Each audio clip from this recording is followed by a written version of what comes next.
আচ্ছা, কখনো বিশাল একটা ব্রিজ, যেমন ধরুন হাওড়া ব্রিজ বা বিদ্যাসাগর সেতুর দিকে তাকিয়ে ভেবে দেখেছেন ইঞ্জিনিয়াররা কি করে এত নিশ্চিত থাকেন যে এর ডিজাইনটা একদম নিখুঁত, যে এটা লক্ষ লক্ষ গাড়ির চাপেও ভেঙে পড়বে না? এই যে প্রশ্নটা, এটাই কিন্তু আজকের আলোচনার আসল জায়গা। আসলে এই বিরাট জটিল সমস্যার সমাধানের একটা অসাধারণ উপায় আছে, আর সেটাই হলো ফাইনাইট এলিমেন্ট মেথড, বা আমরা যাকে সংক্ষেপে বলি FEM।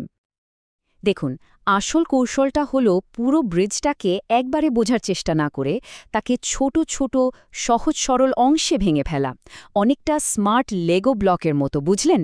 যেখানে প্রত্যেকটা ব্লক আগে থেকেই জানে যে তার পাশের ব্লকের সাথে তাকে কিভাবে ব্যবহার করতে হবে। ঠিক আছে, চলুন তাহলে গভীরে যাওয়া যাক। আমাদের এই স্ট্রাকচারাল পাজলের প্রথম আর সবচেয়ে জরুরি অংশটা হলো বিম এলিমেন্ট। মানে পুরো জঙ্গলটা বোঝার আগে আমাদের একটা গাছকে ভালোভাবে চিনতে হবে। এখানেও ঠিক তাই, বড় ছবিটা বোঝার জন্য আমরা শুরু করছি একদম ছোট একটা অংশ, একটা মাত্র বিম দিয়ে। ভাবুন তো, প্রত্যেকটা বিমের যেন একটা নিজস্ব ক্যারেক্টার সার্টিফিকেট বা ডিএনএ আছে, যেটা আমাদের পরিষ্কার বলে দেয় যে ওই বিমটার উপর চাপ দিলে বা বাঁকানোর চেষ্টা করলে সে ঠিক কেমন আচরণ করবে। আর ইঞ্জিনিয়ারিংয়ের ভাষায় এই ডিএনএটাকেই আমরা বলি স্টিফনেস ম্যাট্রিক্স। ওকে, এই ম্যাট্রিক্সটা দেখে ঘাবড়ানোর কিচ্ছু নেই। এটা আসলে একটা গাণিতিক কোডবুক ছাড়ার কিছুই না, যেটা বিমের চরিত্র বর্ণনা করে। এই সংখ্যা আর অক্ষরগুলো আমাদের শুধু একটাই কথা বলে, যদি বিমের এক মাথায় একটা নির্দিষ্ট ফোর্স দেওয়া হয় তাহলে অন্য মাথাটা ঠিক কতটা নড়বে বা বেঁকে যাবে। সোজা কথায়, এটা হলো ফোর্স আর ডিসপ্লেসমেন্টের মধ্যে একটা নিখুঁত সম্পর্কের হিসেব। আর এই ম্যাট্রিক্সটা কিন্তু মাত্র ৩টে সহজ জিনিসের উপর নির্ভর করে। ১, ই মানে ম্যাটেরিয়ালটা স্টিল না কংক্রিট, তার ওপর। ২, আই মানে বিমের আকারটা কেমন, চৌকো না গোল। আর ৩, এল মানে বিমটা কতটা লম্বা। ব্যাস। তাহলে মূল কথাটা কি দাঁড়ালো? এই ম্যাট্রিক্সটা আসলে একটা বিমের ব্যক্তিগত পরিচয়পত্র, তাই না? বেশ, তাহলে আমাদের কাছে বিমের চরিত্র তো চলে এলো, কিন্তু বাস্তবে তো একটা বিম একা একা ভেসে থাকে না, তাই না? ওটা হয় মাটিতে পোতা থাকে, না হলে অন্য বিমের সাথে জোড়া থাকে। এই যে সংযোগের নিয়ম কানুন, এগুলোকেই বলে বাউন্ডারি কন্ডিশন। এটাকে অনেকটা খেলার নিয়ম বা রুলস অব দ্য গেমের মতো ভাবতে পারেন। এই নিয়মগুলোই আমাদের বলে দেয় স্ট্রাকচারের কোন কোন পয়েন্ট একদম ফিক্সড থাকবে আর কোন কোন পয়েন্ট নড়াচড়া করতে পারবে। আর এই নিয়মগুলো সেট করাও খুব সহজ। প্রথমে আমরা খুঁজে বের করি সাপোর্টগুলো কোথায় আছে, তারপর দেখি ওই সাপোর্টগুলো কোন কোন মুভমেন্ট আটকে দিচ্ছে, ওপরে নিচে, ডানে বামে নাকি ঘোরার ক্ষমতা। আর সব শেষে প্রত্যেকটা সম্ভাব্য মুভমেন্টকে আমরা একটা করে কোড নম্বর দিয়ে দিই। বিষয়টা খুব সোজা। যে মুভমেন্টগুলো হতে পারে সেগুলোকে আমরা বলি ডিগ্রি অফ ফ্রিডম, এগুলোর মান আমাদের বের করতে হবে। আর যে মুভমেন্টগুলো সাপোর্ট থাকার জন্য আটকে গেছে সেগুলোকে বলি রেস্ট্রেন্ট কোঅর্ডিনেট, এগুলোর মান আমরা আগে থেকেই জানি সাধারণত 0 হয়। তার মানে কোনটা নড়তে পারবে এটা জানার মতোই কোনটা নড়তে পারবে না সেটাও জানাটা সমান জরুরি, তাই তো? দারুণ! এবার আসল মজা। আমাদের কাছে প্রত্যেকটা বিমের ক্যারেক্টার সার্টিফিকেট আছে আর খেলার নিয়মও জানা। এবার সময় এসেছে সবগুলোকে একসাথে জুড়ে দিয়ে পুরো স্ট্রাকচারের জন্য একটা মাস্টার ব্লুপ্রিন্ট তৈরি করার।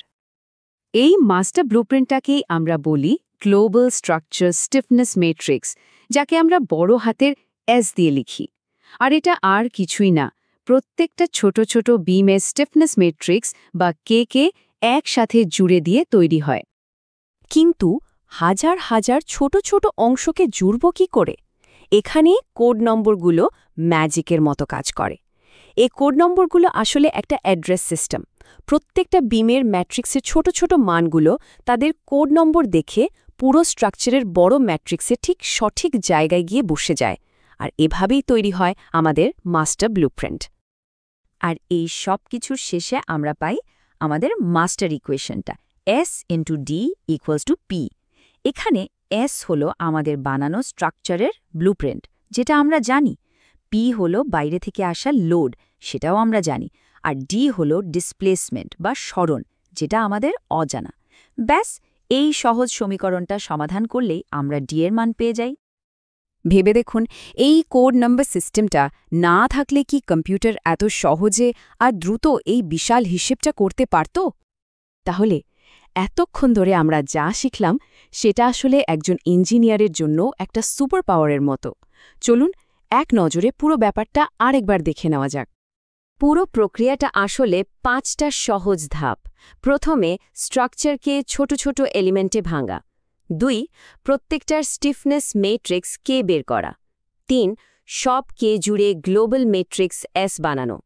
4. বাউন্ডারি কন্ডিশন যোগ করা। আর 5. মাস্টার ইকুয়েশনটা সলভ করে ডিসপ্লেসমেন্ট বের করা। সিম্পল।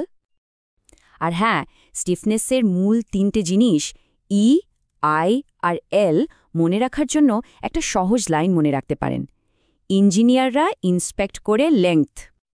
দেখুন, এটা কিন্তু শুধু বইয়ের থিওরি নয়। স্ট্যাড প্রো বা স্যাপ 2000-এর মতো যে কোনো অ্যানালিসিস সফটওয়্যারের ভেতরে ঠিক এই ইঞ্জিনটাই কাজ করে।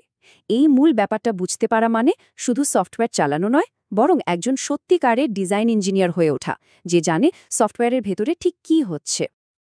আজকের আলোচনা এখানেই শেষ, কিন্তু যাওয়ার আগে একটা প্রশ্ন রেখে গেলাম।